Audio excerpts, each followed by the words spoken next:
If you have been here before, welcome back.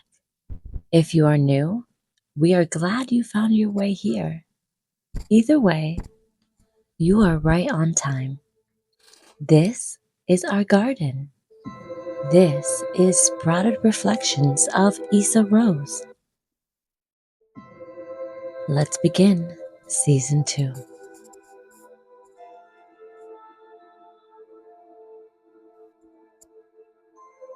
Everything went quiet for a while. Not because the work stopped.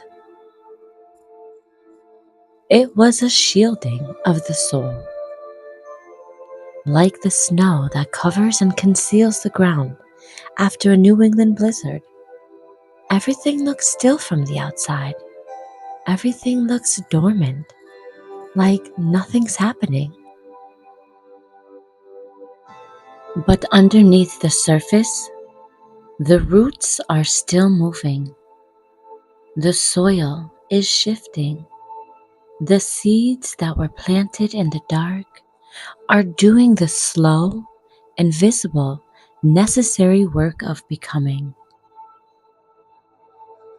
Some of you know exactly what I mean by that. You've had your own quiet seasons. Seasons where parts of you went underground. Not because you gave up, but because something in you knew that what was coming next required stillness first, required gathering, required going into the dark to retrieve what was scattered there. That is not a failure. That is not abandonment. That is not disappearing. That is soul retrieval from the inside out. And that is exactly what this platform has always been about. You cannot experience soul retrieval from the surface. You have to look beneath first. You have to sit in the winter of yourself before you can bloom in the spring.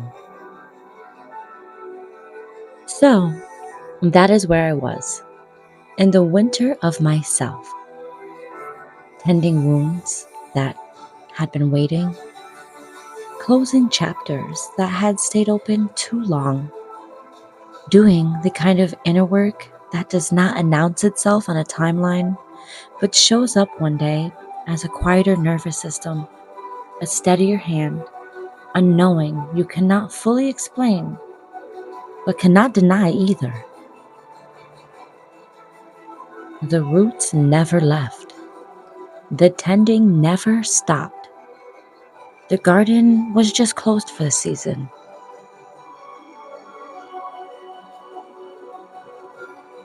And now we're back, replanted. Not because everything is perfect, but because the season called for it, and the roots were ready. Now it's spring, a new astrological year.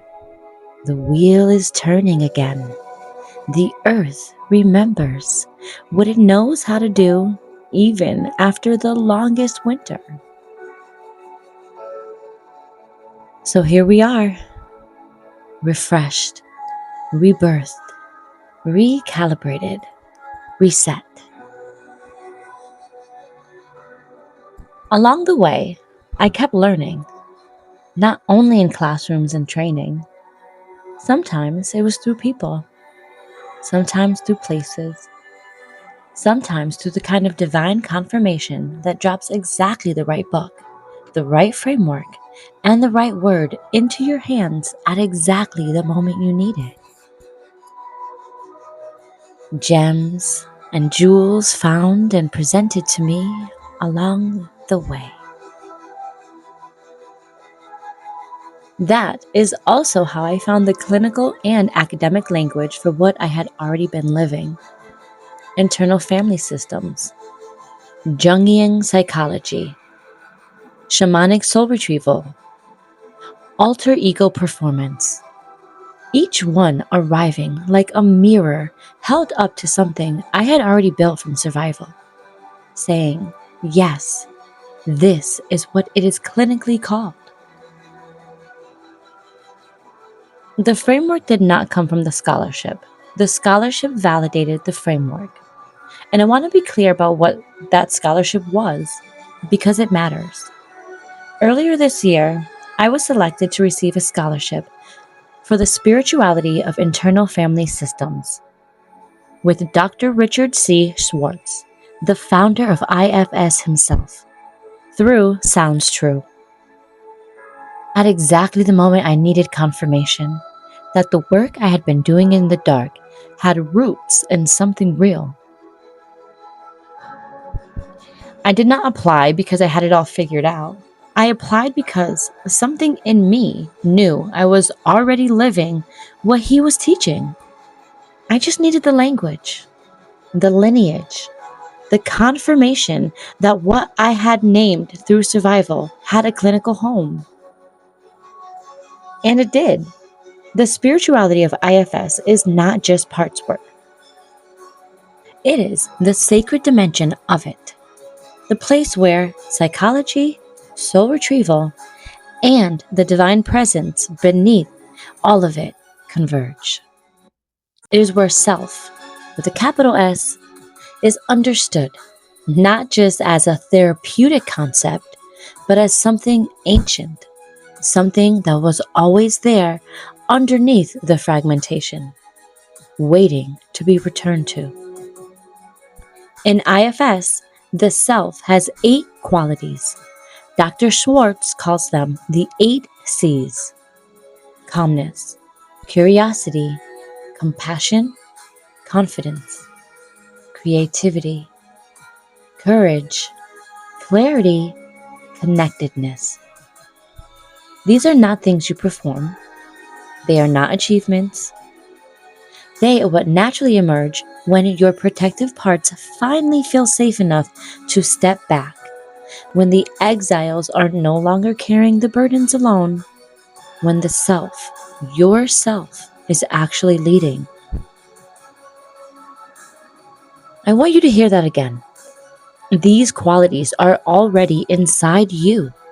They are not something you have to earn or build from scratch. They are what you have always been, underneath the fragmentation, underneath the survival, underneath every part that had to get loud or go underground just to keep you alive. Calmness was always there.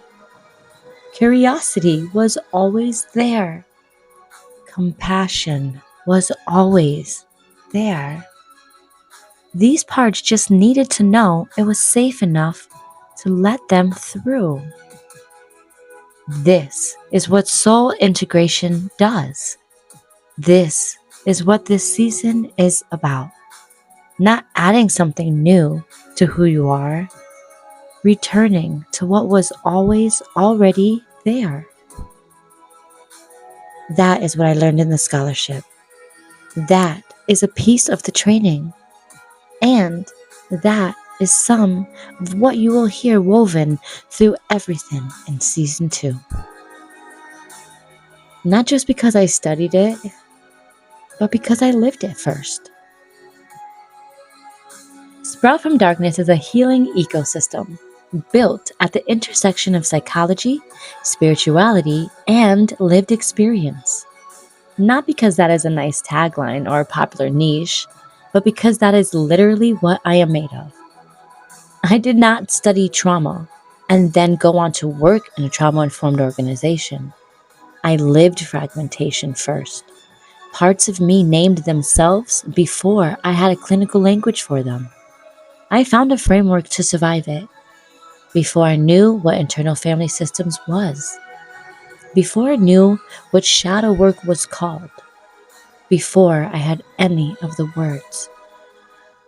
I just knew I couldn't keep splitting to survive, and I knew the parts within me deserved wholeness. That sequence is our organization.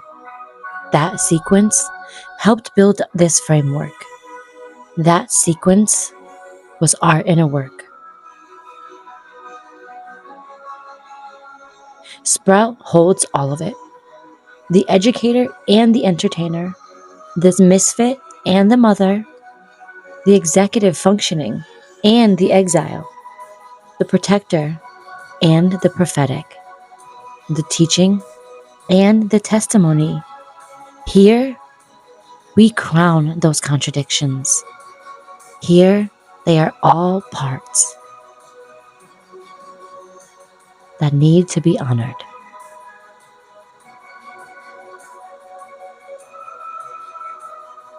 This is built for people who have been through the kind of fragmentation that does not have a name. Or, if it does, maybe nobody said it to them kindly. It is built for survivors, for seekers, for the ones who have been told they are too much or not enough, and have been quietly, stubbornly, sacredly gathering themselves back anyway. If you have ever felt like different versions of yourself show up at different times, and you do not know which one is you, if you have ever been told you are too sensitive, too intense, too broken, or too complicated, if you have ever lost parts of yourself to survival and wondered if you would ever find your way back to who you were before everything shattered, this is for you. You are not broken. You are fragmented. And fragments can be gathered into wholeness.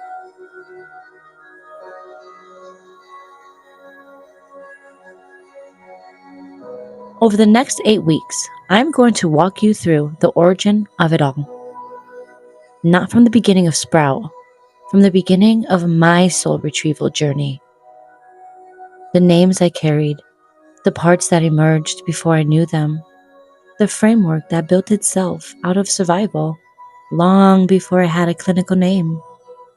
Next week, we start at the very beginning with a girl named Jackie Rose and everything that shattered her. Before we go, we want to leave you with something to tend this week. If any of what I shared today resonated with you, visit sproutfromdarkness.com and read The Gathered Fragments, the Soul Retrieval Framework, our full origin story, and Sovereign Self Manifesta. It is all there. The many names before the triple goddess, Trinity of Self, the parts, the lineage it stands on, the whole map. And if you are ready to start tending your own inner garden right now, download the free 7-day soul retrieval journal from our shop. No strings, no email hoops, just your sacred yes to yourself. Your guides in this garden are Jypze Jinx Nix, Lucia de Lilith, Isa Rose Sophia. 3 parts, 1 integrated self. Jypze is the exiled inner child, the one who kept the playful innocence alive through everything, the one everyone called too much. If you have a part of you that is still waiting to be seen and named, she is your guide. Lucia is the demonized protector, the fierce boundary holder, the fire that has been keeping you alive since before it had a name. If you have a part of you that got loud when quiet did not work, she is your guide. Issa Rose, the integrated self, the sovereign storyteller, the one who holds all parts without choosing between them. If you are somewhere in the middle of gathering yourself back together, she is your guide. Enter through whichever door feels most familiar. The garden is reblooming, the roots are holden, and you are exactly where you are supposed to be. with roots and reverence, petals and thorns. This is Sprouted Reflections of Issa Rose. Season 2 has begun.